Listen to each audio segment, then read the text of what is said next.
Hi everyone, this is Neel Raithatha, also known as the Wax Whisperer. Thank you for joining me in my latest video. We have here a patient who attended with bilateral occluding earwax. We're commencing with this, their right ear, which is the worst ear out of the two. And as you can see, they've got this very sticky, toffee-like consistency of wax that's lining the base of the ear canal, so the floor of the ear canal. We are quite lateral, so when I say lateral, I mean I'm making reference to more near the entrance of the ear as opposed to the eardrum. So if we're working towards the eardrum, we'll call it medial. And I'm just trying to take this off the floor of the ear canal. There are a few hair strands there, so the wax is slightly matted, and that can sometimes make it a bit more difficult to obtain a suction grip. So we are just to the right there, that where the suction probe is, that's the second bend. Our ear canal has two bends. The first bend you can see here right now where the strands are protruding out of the ear or to the left, and this is the second bend on the right. So we have a natural meander, a sigmoid shape ear canal, and that's believed to be an evolutionary advantage and benefit by protecting the eardrum. So if you have a foreign body that enters the ear, it has to mitigate the two bends before it can penetrate through the eardrum. So it's a protective feature that our ears have evolved over millennia. I've just instilled some olive oil medical grade spray just to change the consistency a little bit, so it helps me to get a better suction grip. And we're now working posteriorly. This is the back part of the ear canal. We're still on the outer third, so we're on the lateral aspect of the ear canal. And again, you can just see how sticky this is. It doesn't want to come away. So I've decided just to get the main body of the wax out. And as I'm bringing this wax out, there's a few hair strands attached that are also coming away.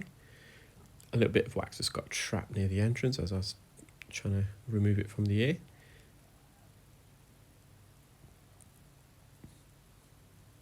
So we're just re-entering the ear.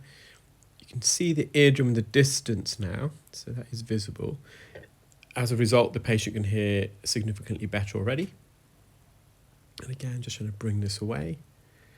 You can probably guess by the number of hairs this patient got that the patient is male. So generally speaking, male patients have more hair than females.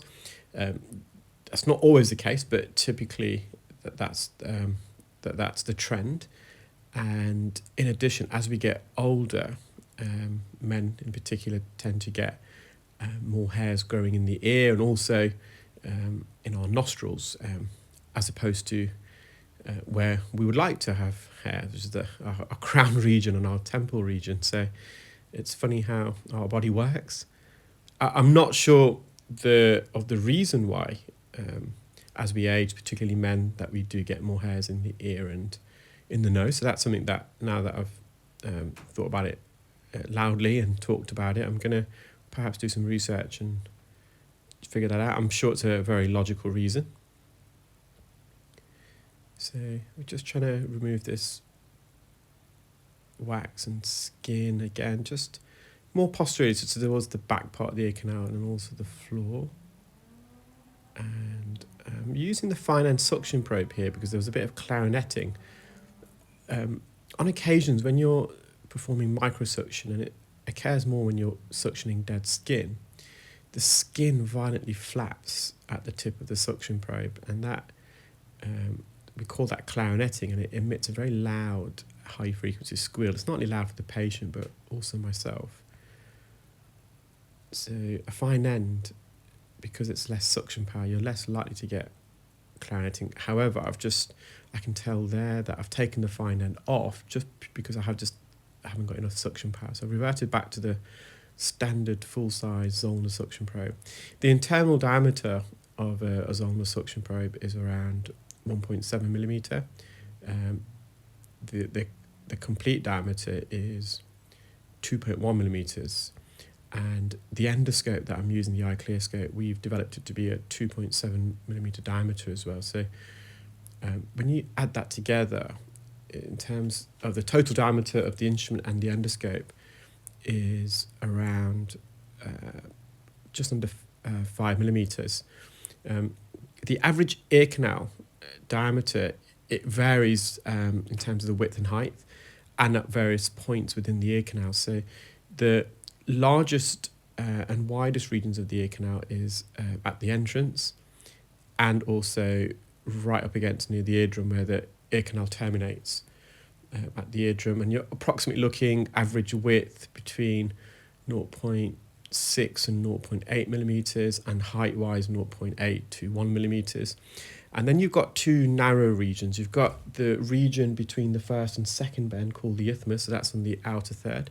And then about a half a centimetre away from the eardrum, we've got a second isthmus where the ear canal narrows and widens again. And the average, again, these are averages, the average width in those two isthmuses, those two narrowings, is probably between 0.5 to 0.7 in width, and height-wise 0.6 to 0.8 millimeters. Men's ears on average are wider in diameter than females, and naturally adults also tend to have wider and broader ear canals than children. But there is a lot of substantial overlap there. So the right ear is cleared. We're just going to now move on to their left ear. This ear wasn't as blocked. I would say it's semi-occluding, but it's got the same consistency of wax and dead skin. It's a sticky, toffee-like consistency. I'm just trying to peel it away from the back part of the ear canal. This ear canal had more of a prominent second bend, so it's a bit more of a kink. And again, I'm just working away, just peeling away. You can see that skin coming away. And we discussed clarinetting before, and I think there was a bit of clarinetting, if I remember correctly, in this ear too. Not at this particular stage, but this ear had a lot more dead skin than their previous ear, the right ear. So just trying to bring this through near the entrance. As we get older as well, we're more likely to have a collapsed ear canal. So a collapsed ear canal is when normally the cartilage portion, the outer third of the ear canal, begins to droop. It's almost like the cartilage at the tip of our nose. Gravity eventually takes its toll. So as we get older, we can develop droopy nasal tips, and the cartilage can weaken. And in terms of the ear, it's some of the posterior cartilage, the concha cartilage, that can collapse. Sometimes it can overgrow as well. Well, when I say overgrow, it can grow more than the anterior part, so that causes it to kind of almost fall upon itself. So if the ear canal becomes extremely collapsed, whereby it's causing a hearing loss and creating ear infections, there is surgery that can be done, especially if the cause of the collapsed ear canal is because the posterior cartilage has kind of overgrown itself, and then because it hasn't got the structural support, it's fallen over. That can be trimmed back. So there is possibilities there. That's the patient's eardrum. Again, there's a few loose hairs, but nothing that's going to cause the patient any problems. I'm just going to remove some of this dead skin near the entrance. And I hope you enjoyed that video, guys. Take care, keep well, and speak soon. Bye.